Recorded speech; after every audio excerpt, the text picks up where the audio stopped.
Hours were spent this week in City Hall by staff throughout the building, including our police department, to make sure that we are here and that we are safe. Hundreds of hours.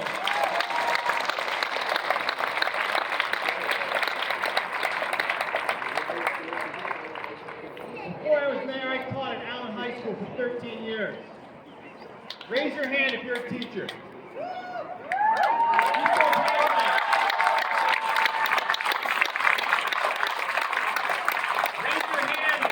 If you have teachers in your family, keep those hands up. Raise your hand if you haven't raised it yet, and I see just about everybody's hand up. But raise your hand if you have kids, or you work with kids, or you love kids.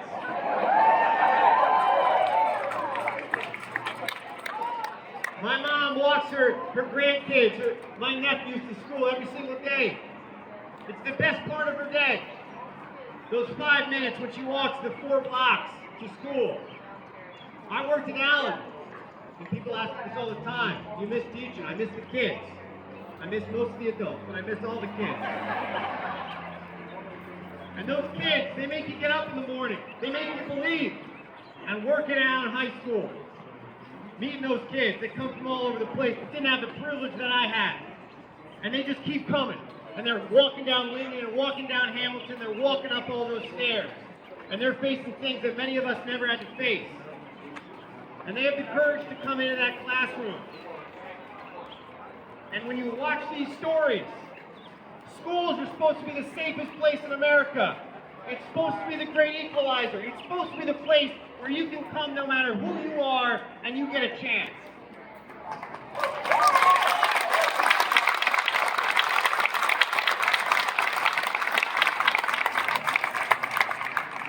And safe schools are not just about cutting down on violence.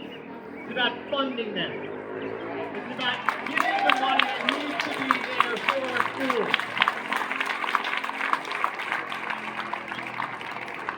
Legislation is important. We need action in Harrisburg. We need action in Washington.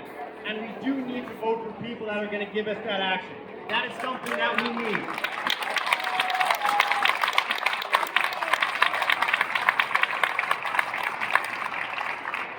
But it is deeper than that.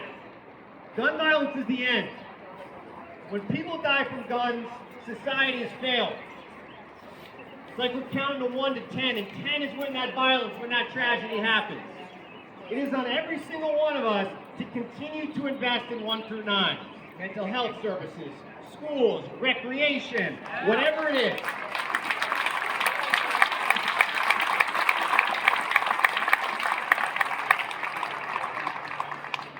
It's also about building a culture. We can blame a lot of different organizations.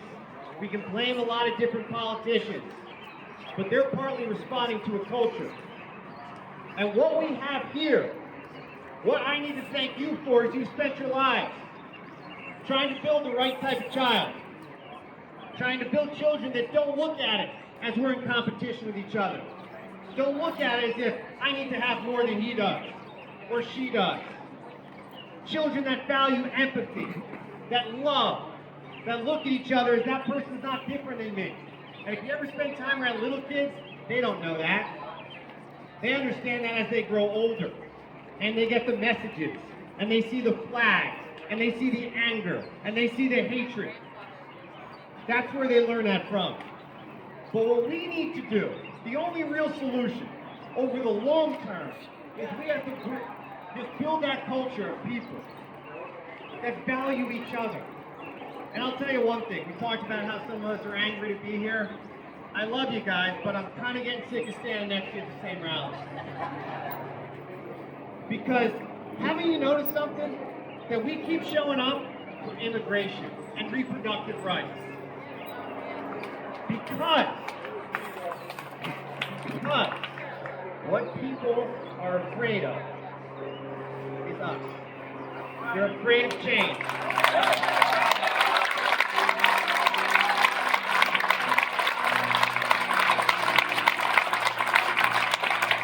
And as these tragedies happen, and some of us lose hope, or some of us get more and more frustrated, never forget the possibilities within us. We're not the first people in American history that are banging their head against the walls for change. America is changing. We have a beautiful changing country. I used to say this every single day in my classroom at Allen. I said, America's never been more beautiful than it is today. And I'd see kids there that are like, what are you talking about? I said, because you're here, because we have an opportunity. If we couldn't create change, those people across the street wouldn't be standing there. They wouldn't have come out. If they weren't afraid of what we can do to democracy for our schools, if they weren't afraid, they wouldn't be over there. They wouldn't have come to everybody here.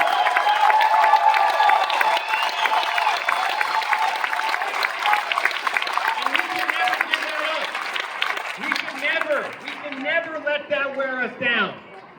Because change is always possible. And I just got to say, on behalf of the city of Bethlehem, don't ever change. We're going to keep showing up until we create that change. Thank you.